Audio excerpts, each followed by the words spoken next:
So now that the semester is underway, everybody is back in school. I'm pretty sure the majority of us are doing, online or virtual classes. So many people have probably been asking whether they should get an iPad Pro or a MacBook for school. So today I'm going to answer that question for you. Cue the intro.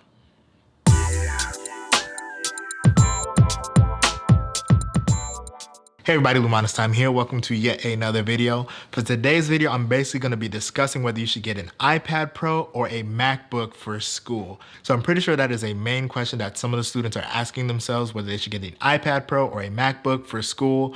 So I'm basically going to give you guys the pros and cons to each and basically try and see if I can maybe help you guys decide which device that you have. So keep in mind, guys, everything that I'm saying is mainly just opinion. Obviously I'm going to throw true facts in there, but like pros and cons are basically just going to be opinions to me. So take that with a grain of salt, but let's get into it. So when it comes to a iPad Pro, the pros of this thing are very good. Okay. So the main pros of these are that this is just the funner device to use.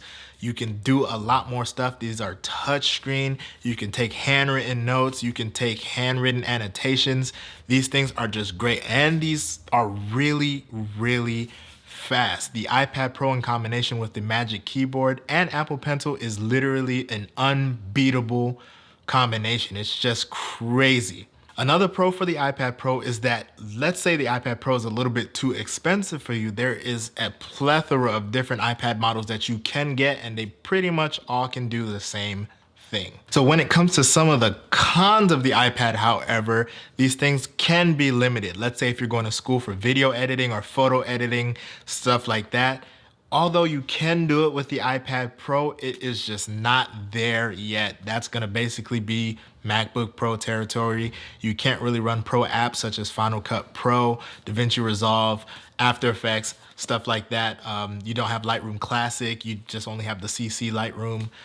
The Photoshop isn't that great on this, but you do have great apps that you can do photo editing, but like for instance, like let's say if you're using Adobe Suite, obviously it's not gonna be the best on the iPad Pro. Another con for the iPad Pro is that the iPad Pro in combination with the Magic Keyboard and the Apple Pencil is a very expensive combination. For the most part, you are gonna be in MacBook range. Like let's say if you get like a 12.9 iPad Pro with like 512 gigs of storage with the Apple Pencil, with the Magic Keyboard, you're gonna be up there in price, pretty much probably spending more money than something like a MacBook Air. So these things can get very, very expensive very fast depending on your needs. So there's that. Another thing that I'm not too fond of the iPad Pro is that, granted, they have come a long way with iPad OS. The file system still isn't all the way there. It's miles better than what it used to, but that is something that can be improved on. Obviously, iOS 14 is coming out, so maybe that's gonna be a lot better, but for now, that is something that I am gonna have to put as a con for the iPad Pro. Now, I know it seems like I was dogging the iPad Pro, but again, guys, I love my iPad Pro. It is probably my favorite device to use. It's awesome for handwritten notes. It's awesome for like annotating textbooks and stuff like that. But obviously I know the limitations of the iPad Pro and I have both. So it's kind of like, okay, things that I can't use my iPad, I can use my MacBook for. Things that I can't use my MacBook for, I can use my iPad for.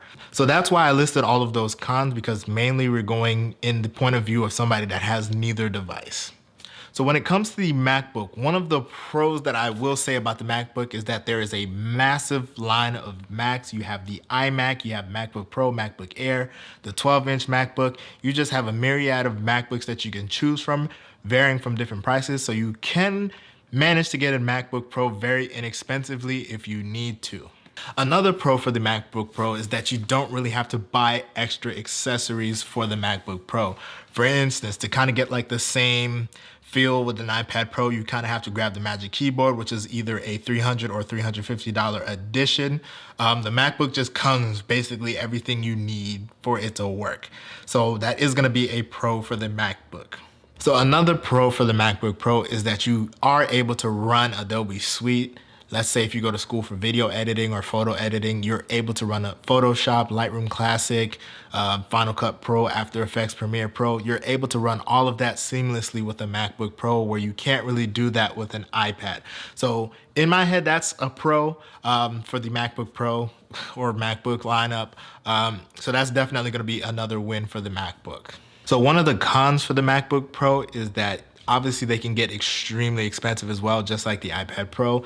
Let's say if you were a photo editor or a video editor, you'd need to upgrade things like the RAM, the GPU, stuff like that. Those things can be very expensive. So that in my head is a con for the MacBook. But I mean, for the most part, you know, my old MacBook before wasn't really all that spec'd out, and I was able to do all of that just fine. I mean, it was a little bit slow, a lot of it slow actually, but I was able to do all of those things. Whereas the iPad Pro, it can't do everything that the MacBook Pro can do, but everything that the iPad Pro can do, it can do it fast. Another thing that may possibly be a con further down the line, we're not really sure yet, but obviously I am going to mention this as a con, and that is the switch from Intel to Apple Silicon. That to me is a con because honestly, I'm not 100% sure exactly how long Apple is going to support Intel. I would assume probably for many years to come, but we just don't know. So maybe or maybe not, you may have support for your MacBook. I'm not 100% sure because I don't really know what Apple's going to do when they do make that transition from Intel to Apple Silicon. Another con, which is also not, you know, it's kind of me just being nitpicky. A laptop is always going to be a laptop, whereas the iPad Pro, for the most part, it can be a laptop replacement, but when you don't need it to be a laptop, it can also be a tablet. So I know that was kind of all over the place, but you guys get what I'm saying. Like, if you don't really need to type anything, you could remove the Apple keyboard. If you don't really need to write anything, you can, you know, remove the Apple Pencil. You don't have to have those with you for the iPad Pro to function. Whereas the MacBook is just always together. You always have to have the keyboard. You always have to, I know that sounds crazy, but you get what I'm saying. You understand.